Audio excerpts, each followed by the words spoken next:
There we go. There we go. Good morning. It's good to see everybody in worship, whether you're joining us in person or online. It is great to be able to worship God together on this beautiful day. Welcome to Sylvania First United Methodist Church. I'm Pastor Megan Croy, and here at Sylvania First, we share the mission of building life-changing relationships through and with God, and we want to know you. So if you're with us in the sanctuary, please fill out one of the green connection cards and let us know you're here if there's any change in information, and if you have any prayer concerns or joys that you want to share with us, you can do that as well. If you're joining us online, you are welcome to share any prayer concerns and answer questions or ask questions and go ahead and chat with us that way as well. So it's great to be able to connect in whatever ways we can. One of the other ways that we like to connect is taking this time as we prepare for worship to start to greet one another. And we always like to have a question of the day that kind of gets us in the mode of what the service will be about. And so today's question of the day, I'm going to actually have, what is a challenge you have had living with someone else? So you can whisper if you're sitting beside them, I don't know, but, but what's a challenge you have had living with someone else? So let us greet one another and share.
Good morning.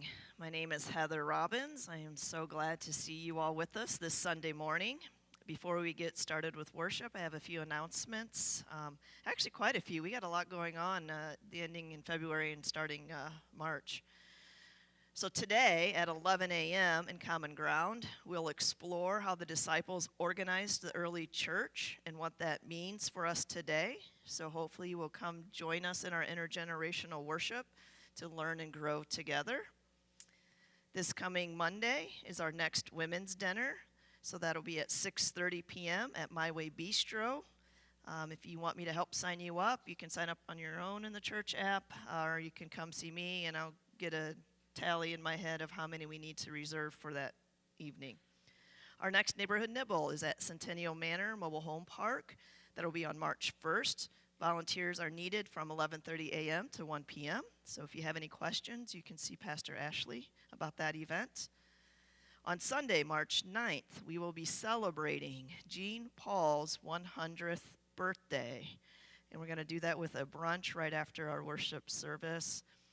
Jean has done so much for our church, so I really do hope you find it in your calendar to join us in celebrating his special day. Jamie will be outside in the gathering space after worship to collect some RSVPs, so we have a really good idea of how much food we need to purchase for this special event.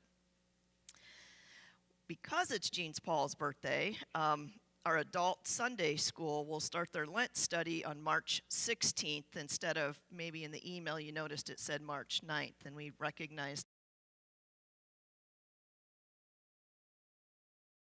So that adult study will be on March.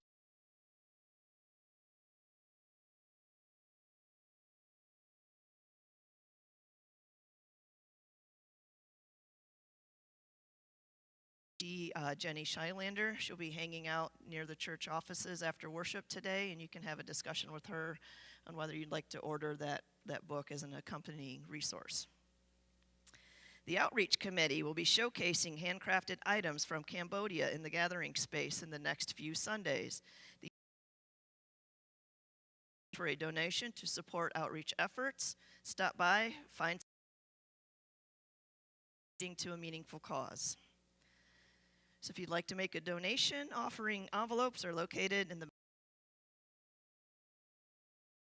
You can give online through our giving tab on our website, SylvaniaFirst.org. Every gift, large or small, makes an impact, as you know, so we thank you in advance for that consideration. So our opening question today is, what is a challenge?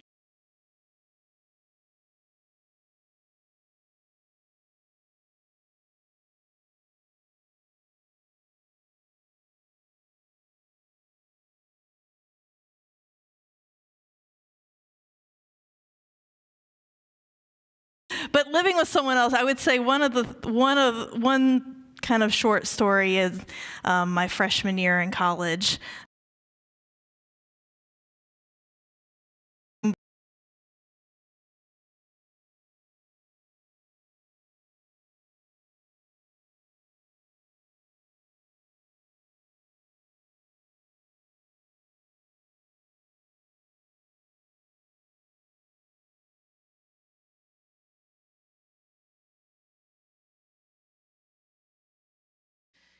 We did legit do the things you see on television where the masking tape got pulled out and I couldn't go on her side of the room and she could only go on my side to get out the door. Yeah, it was one of those situations. And I have to say, though, there's a happy ending that she is my best friend and nearest, dearest person that I confide in. So we've gotten over the masking tape and the living, probably because we live apart. Yeah, I was just going to say, probably because she doesn't have to live with me anymore. How about you, Kevin?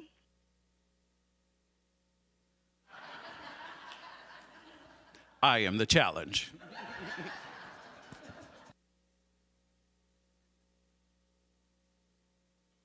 I would say, you reminded me growing up, a challenge in our small house with at one point 4 boys living there is that I wanted to play the piano and they wanted to watch TV, and those things don't go well together. So I learned to practice a lot of music over top of TV, and they would get louder and I would get louder, and yeah, it was a battle of, yeah, it was tough to find space to practice in that place.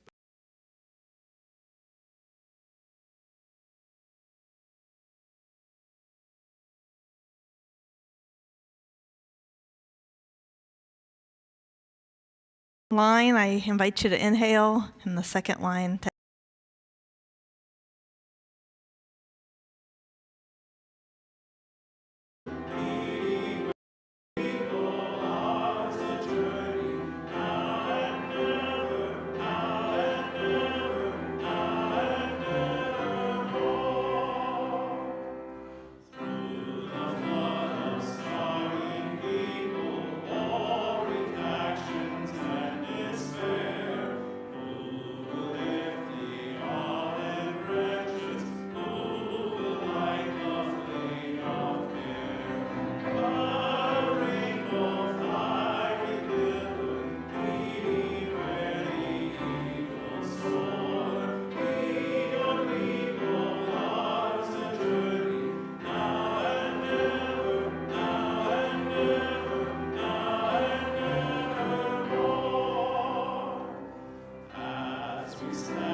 Today's scripture reading comes from Psalms 133 out of the New Revised Standard Version Bible. How very good and pleasant it is when kindred live together in unity. My apologies. It is like the precious oil on the head, running down upon the beard, on the beard of Aaron, running down over the collar of his robes. It is like the dew of Hermon, which falls on mounts of Zion. For there the Lord ordained his blessing, life forevermore. God blesses the reading, hearing, and doing of these words.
Thank you, choir, and I invite us to pray together.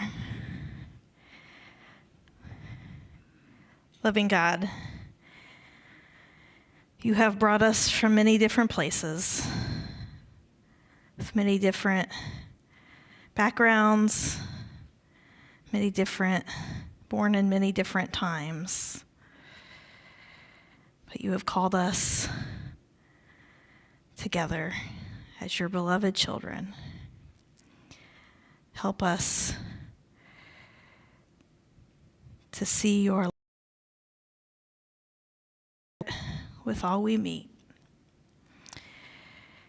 And now I humbly ask that the words of my mouth and the meditations of all of our hearts be acceptable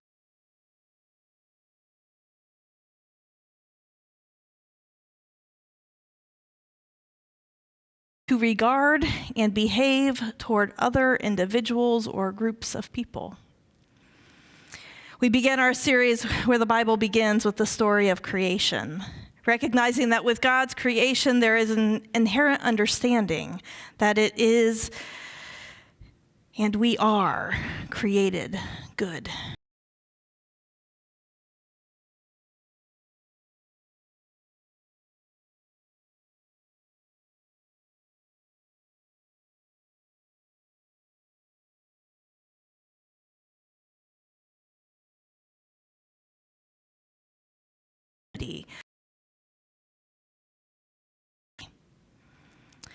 Sprinkled through all of these messages were two key ideas. First, that we matter to God, that we are valuable and important and uniquely gifted to make a difference in God's kingdom. And second, that we are better together. That the more we work and play and break bread together, the more we tell and hear one another's stories, the more we lift up one another, the more we love and cherish one another, the more fully we can understand God's love. And so today we're ending this series with a psalm, a poem, written to describe in three different but related ways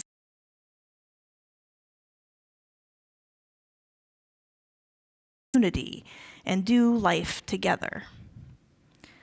Psalm 133, though short, is a powerful vision of what we can be when we regard and behave toward others the way God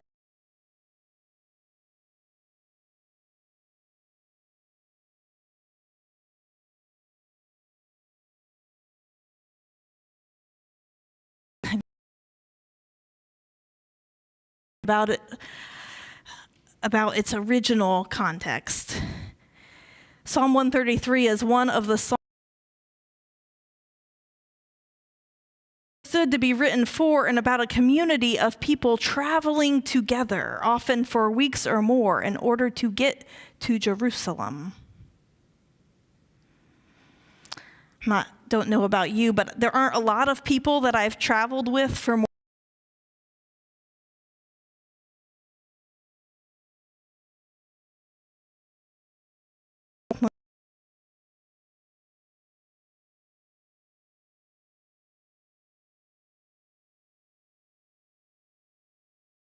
in the case of these hymns of ascent, the trips that were being talked about weren't necessarily even the chosen travel groups that we might.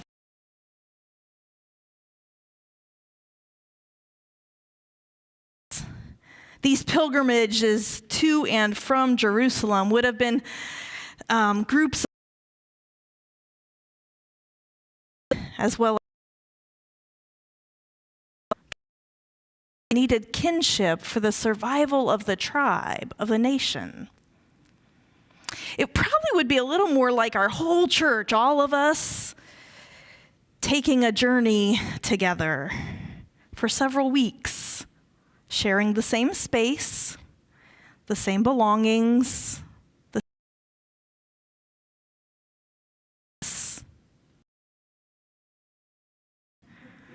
Doesn't it paint the picture shared in today's psalm, how good and pleasant it is when kindred, when God's people live together in unity?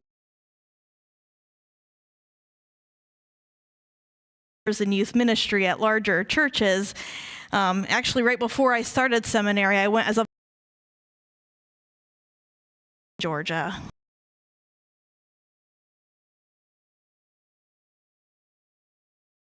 Working at a refugee camp, home countries. I was in my early 20s. I loved teenagers and was excited about the opportunity to be an adult chaperone on a trip that was so similar to the mission trips I had attended as a youth that had changed my life and often allowed me to grow in my faith. How good and pleasant it is when God's people live together in unity. Because the refugee camp was focused on housing refugees, they didn't have the space to house work teams like ours, so we needed to find our own housing and transportation for the week. And so we piled into several 15-passenger vans, and off we went on what could have been just over an 8-hour drive from Worthington, Ohio to Atlanta, Georgia, where we'd be living together in a how good and people live together in unity. Now, did you know that before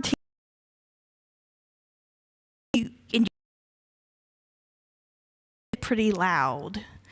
And there was a lot of laughing and singing and card playing and eating junk food.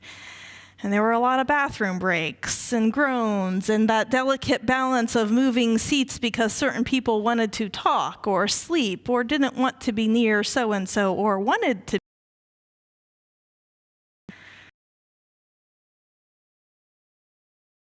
It was supposed to take, since we were traveling with 40 people.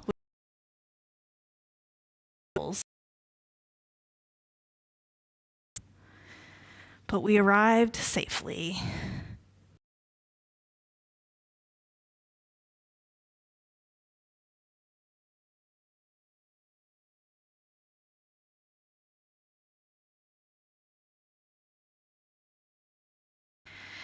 Now, there was a little miscommunication with the church and the sleeping arrangements, and so we were given one.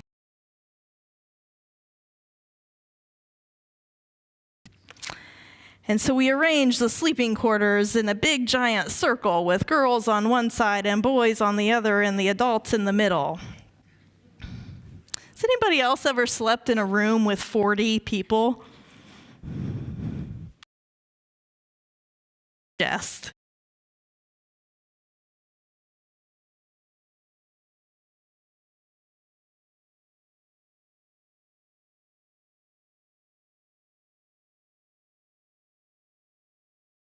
Everybody. And one girl, sugar, the best idea. And so she wound up sick, and for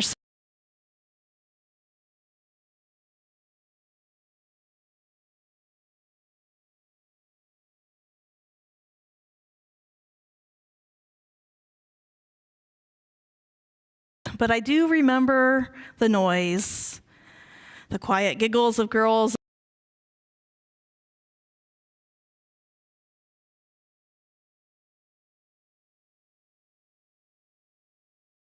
people who are there, snorers. And then I learned that there are some people who grind their teeth in their sleep all night long. Needless to say, it was not a great night's sleep. And knowing that this was just the beginning, well, it was starting to get hard to believe those words.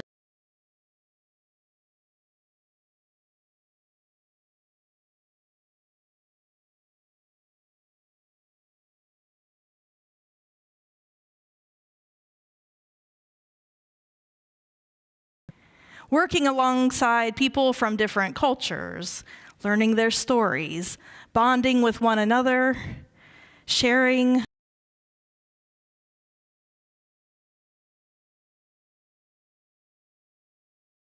changing relationships by taking the time to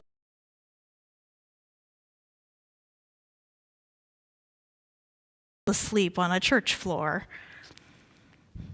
And there were moments of tension, especially given that we were driving multiple 15-passenger vans through the streets of Atlanta.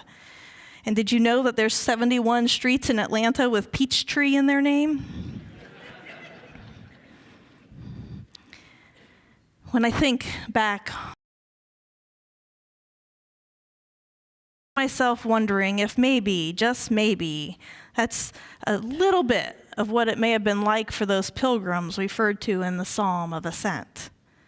a poetic reminder of the blessing and the strength that our unity through relationships can offer us, even in what might otherwise be understood as difficult, challenging, mundane times.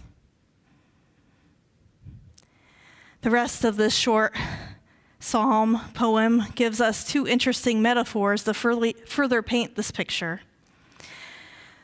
When the psalm is light,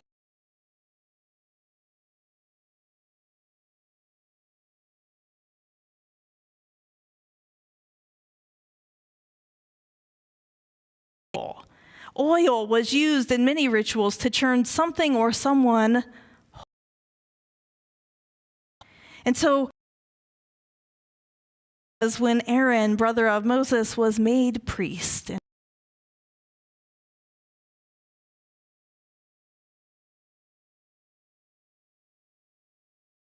oil wasn't just dripped on his head, but it was flowing over down his